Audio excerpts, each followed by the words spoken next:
കണ്ണൂരിലെ ഇരിട്ടിയിൽ ജനവാസ മേഖലയിൽ ഇറങ്ങിയ കുട്ടിയാനയെ മയക്കുവെടി വെച്ച് തളച്ചിരിക്കുന്നു. ആനയെ ആംബുലൻസിലേക്ക് കയറ്റാനുള്ള ശ്രമത്തിലാണ്. കയറുകൾ കെട്ടി വലിച്ച് വാഹനത്തിലേക്ക് കയറ്റാനുള്ള അതിനായി മണ്ണുമാന്തി യന്ത്രത്തെയും അങ്ങോട്ടേക്ക് കൊണ്ടുവരുന്നുണ്ട്. ഫിലിക്സ് ചേരുന്നുണ്ട്. ഫിലിക്സ്, ഇപ്പോൾ ഡോക്ടർ ഈ മുറിവൊക്കെ പരിശോധിക്കുന്നത് കാണുന്നുണ്ട്. എന്തെങ്കിലും പ്രാഥമികമായ മരുന്നുകൾ നൽകിയോ? എങ്ങനെയാണ് കാര്യങ്ങൾ പോകുന്നത്?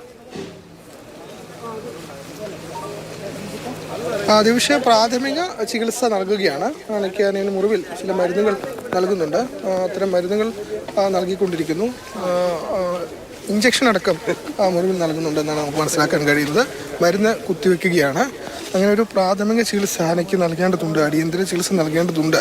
കാരണം അത്രയധികം മുറിവ് ആ രീതിയിൽ ഗുരുതരമാണ്, സാരമുള്ളതാണ് എന്ന് മനസ്സിലാക്കിക്കൊണ്ടാണ് ആനയ്ക്ക് ഇപ്പോൾ ഈ മരുന്ന് പ്രാഥമിക ഘട്ടത്തിൽ മുറിവിൽ ഇഞ്ചക്ഷൻ നൽകുന്നുണ്ട്, മറ്റ് മരുന്നുകൾ ആനയ്ക്ക് നൽകുന്നുണ്ട്. അത്തരത്തിലുള്ള മരുന്നുകളൊക്കെ തന്നെ നൽകിയ ശേഷമായിരിക്കും ഇവിടെ നിന്നും ആനിമൽ ആംബുലൻസിൽ കയറ്റി കൊണ്ടുപോകുക. വലിയ രീതിയിൽ ചികിത്സ വേണ്ടി വരും എന്നതാണ് ഒരു മനസ്സിലാക്കുന്നത്. കാരണം ആ താടിയെല്ല് തകർന്നിട്ടുണ്ട് എന്നതാണ് നേരത്തെ ACF തന്നെ നമ്മളോട് പറഞ്ഞത്. അപ്പോൾ അതുകൊണ്ട് ആ പരിക്ക് ഗുരുതരമായ പശ്ചാത്തലത്തിൽ തീർച്ചയായും അതിനെ ആ രീതിയിൽ ചികിത്സ നൽകേണ്ടതുണ്ട്. അതായത് ഒരു പ്രാഥമിക ചികിത്സയിൽ ഇത് ഈ സുഖം പ്രാപിക്കില്ല. കാരണം വലിയ വിശദമായ ചികിത്സ അതിനാവശ്യമുണ്ട്, വിദഗ്ധമായ ചികിത്സ ആവശ്യമുണ്ട്. അപ്പോൾ അതുകൊണ്ട് തന്നെയാണ് ആന ഇവിടെ നിന്നും കൊണ്ടുപോകുക.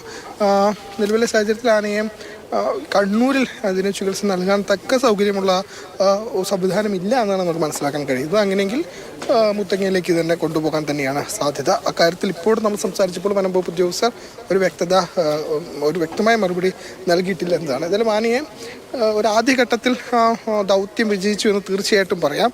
കാരണം ആനയെ മയക്കുവെടി വെച്ച് വരുതിയിലാക്കാൻ കഴിഞ്ഞു. അതുമാത്രമല്ല മുറിവിൽ പ്രാഥമിക ചികിത്സ നൽകാൻ കഴിഞ്ഞു, മരുന്നുകൾ നൽകാൻ കഴിഞ്ഞു. ഇപ്പോൾ അതിനുശേഷം വിദഗ്ധ ചികിത്സയാണ് വേണ്ടത്. അതിനിപ്പോൾ ആന ഇവിടെ നിന്നും മാറ്റേണ്ടതുണ്ട്. ഞാൻ നേരത്തെ സൂചിപ്പിച്ച പോലെ തന്നെ ആനയുടെ ഈ കൈയിലും കാലിലുമൊക്കെ പരിക്കേറ്റിട്ടുണ്ട്. ഈ വായിൽ മാത്രം, പല്ലിൽ താടിയലിന് മാത്രമല്ല പരിക്കുള്ളത്. അപ്പോൾ അവിടേക്കൊക്കെ തന്നെ ചികിത്സയുടെ ആവശ്യങ്ങളൊക്കെ വരുന്നുണ്ട്. അപ്പോൾ ഇത് അവിടേക്ക് എത്തിച്ചതിന് ശേഷമായിരിക്കും അക്കാര്യത്തിലൊരു വിദഗ്ധ ചികിത്സ നൽകുക. എന്നാലും ഇപ്പോഴത്തെ സാഹചര്യത്തിൽ മണ്ണുമാന്തി യന്ത്രം ഉപയോഗിച്ച് ഇപ്പോൾ ആന നിൽക്കുന്നതിന് തൊട്ട് പിറകുവശം റോഡാണ്. അപ്പോൾ റോഡിലേക്ക് ഒരു വഴി ഉണ്ടാക്കി അവിടേക്ക് ആനിമൽ ആംബുലൻസിനെ എത്തിച്ച് ആനയെ ആനിമൽ ആംബുലൻസിനുള്ളിലേക്ക് കയറ്റാനുള്ള അതിൻ്റെ മുന്നൊരുക്കം എന്ന നിലയിൽ അവിടെ മണ്ണ് അത് മാറ്റി വൃത്തിയാക്കി ഒരു വഴിയാക്കിക്കൊണ്ടിരിക്കുകയാണ്. വഴിയാക്കിയ ശേഷമായിരിക്കും അവിടേക്ക് പ്രാഥമികമായ മുറിവിൽ മരുന്നുകളൊക്കെ തേച്ച് ഒരു താൽക്കാലിക ആശ്വാസം നിലയ്ക്കെങ്കിലും അതിന് വേണ്ട ചികിത്സ നൽകാൻ വനവകുപ്പിലെ ഡോക്ടർമാരടങ്ങുന്ന സംഘം ശ്രമിച്ചുകൊണ്ടിരിക്കുകയാണ്.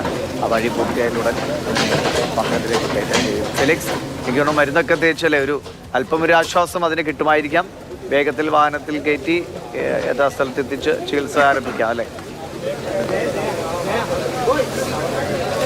ദിവസം അത് തന്നെയാണ്. അതായത് ഒരു പ്രാഥമിക ചികിത്സയാണ് നൽകുന്നത്. ഗുരുതര പരിക്കായതുകൊണ്ട് തന്നെ വിദഗ്ധ ചികിത്സ ഉള്ളതുകൊണ്ട് ഇത്രയധികം ദിവസമായി മുറിവ് ഉണ്ടായിട്ട് മാത്രമല്ല അത് വ്രണമായി മാറിയിട്ടപ്പോൾ അതുകൊണ്ട് ആനയ്ക്കിപ്പോൾ ഒരു താൽക്കാലിക ആശ്വാസം എന്ന നിലയ്ക്ക് മരുന്നുകൾ മുറിവിൽ വെച്ച് നൽകുകയാണ്.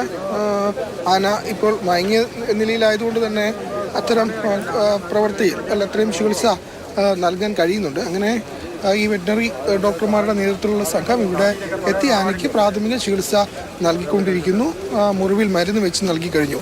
ഇനിയിപ്പോഴാണ് ആന ഇവിടെ നിന്നും ഈ പറയുന്ന ആനിമൽ ആംബുലൻസിലേക്ക് കൊണ്ടുപോകേണ്ടത്.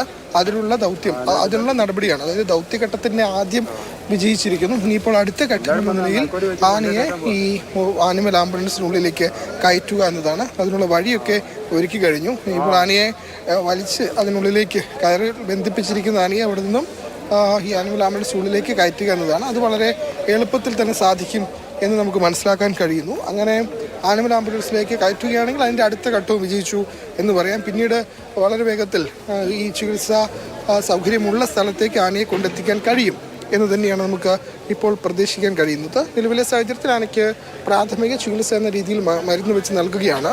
3 വെറ്റിനറി ഡോക്ടർമാരുണ്ട്. ഒന്ന് ഡോക്ടർ അജേഷ് മോഹൻദാസ്, അദ്ദേഹം വയനാട്ടിൽ നിന്നെത്തിയതാണ്. പിന്നീട് RRT സംഘത്തിൻ്റെ കണ്ണൂരുള്ള ഡോക്ടറുണ്ട്, ഡോക്ടർ ഇല്യാസ്. പിന്നീട് പഞ്ചായത്തിൻ്റെ വെറ്റിനറി ഡോക്ടറുണ്ട്. അങ്ങനെ 3 ഡോക്ടർമാരുണ്ട്. ആ 3 ഡോക്ടർമാരും ചേർന്നാണ് ആനയ്ക്ക് പ്രാഥമിക ചികിത്സകൾ നൽകുന്നത്. അവരുടെ ഒപ്പം RRT സംഘം ഉദ്യോഗസ്ഥരുമുണ്ട്. അവരൊക്കെ ചേർന്നാണ് ആനയ്ക്ക് ചികിത്സ നൽകുന്നത്. ഏതായാലും ആന ഇപ്പോൾ ഇവിടെ തന്നെ, അതായത് ആനയെ എത്രയും വേഗം ഈ പറയുന്ന വാഹനത്തിനുള്ളിലേക്ക് കയറ്റേണ്ടതുണ്ട്. ആന തീരെ അവശനായി മാറുന്നു എന്ന് തോന്നുന്നു. ആന പലപ്പോഴായി വേച്ചു പോകുന്നുണ്ട്. പക്ഷേ ഇപ്പോഴും കുഴപ്പമില്ലാതെ നിൽക്കുന്നുണ്ട്. ഇനിയിപ്പോൾ ആനയെ ആനിമൽ ആംബുലൻസിനുള്ളിലേക്ക് കയറ്റുക എന്നതാണ് ഏറ്റവും പ്രധാനപ്പെട്ട രണ്ടാമത്തെ ഘട്ടം. അതിലേക്കാണ് ഇനി കടക്കുന്നത്. വാഹനം ഇവിടെ എത്തിച്ചു കഴിഞ്ഞിരിക്കുന്നു. ഈ പരിക്ക് ഗുരുതരമാണ്. എങ്ങനെ ഈ പരിക്ക് പറ്റിയെന്നൊരു പ്രധാനപ്പെട്ട ചോദ്യമാണ്. പടക്കം കടിച്ച് അത് പൊട്ടി താടിയലിന് പരിക്കേറ്റതാണ് എന്നതാണ് ഒരു പ്രാഥമികമായൊരു സംശയം, അതിൻ്റെ പ്രധാനപ്പെട്ട ഒരു സംശയം. മറ്റ് സംശയങ്ങളൊക്കെ ഉണ്ട്. പക്ഷെ അപ്പോഴും ഇതെങ്ങനെ സംഭവിച്ചു എന്നൊരു പ്രധാനപ്പെട്ട ചോദ്യമായി നിലനിൽക്കുന്നു. അതിനും പരിഹാരം, അല്ലെങ്കിൽ അത് എങ്ങനെ സംഭവിച്ചു എന്ന ചോദ്യത്തിനും ഉത്തരം കണ്ടെത്തേണ്ടതുണ്ട്. പക്ഷേ ഏറ്റവും പ്രാഥമികമായ കാര്യം, ജനവാസ മേഖലയിലേക്ക് ഒരു ആന വരുന്നു.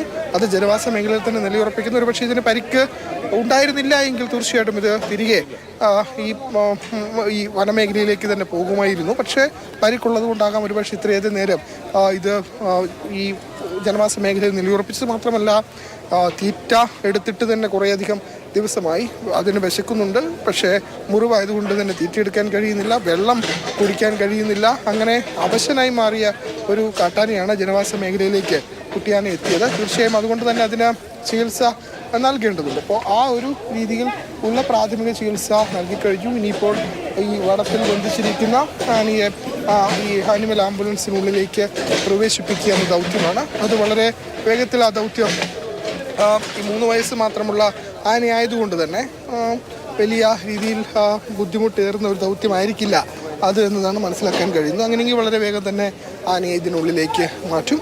അങ്ങനെ മാറ്റിയ ശേഷം ആനയെ എവിടേക്ക് കൊണ്ടുപോയി എന്ത് തരത്തിലുള്ള ചികിത്സ നൽകണമെന്ന കാര്യത്തിൽ ഒരു തീരുമാനമെടുക്കും എന്നതാണ്. ഒരുപക്ഷെ തീരുമാനമെടുത്തിട്ടാകാം അത് പുറത്തേക്ക് വിടാൻ ഒരുപക്ഷെ വനംവകുപ്പ് തയ്യാറാത്തത് കൊണ്ടാകാം എന്നാണ്.